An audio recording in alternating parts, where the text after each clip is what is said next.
ခေါ်မွန်ပါငနုလုံးလို့ချစ်တာတမိုးတာပြီးချစ်တာ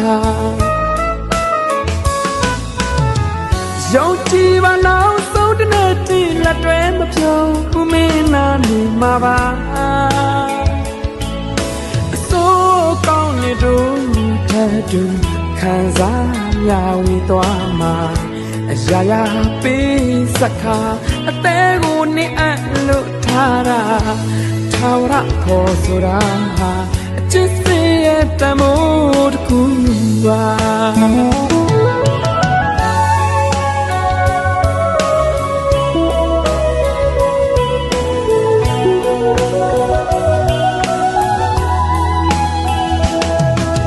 သမုဒ္ဒရာကြီးက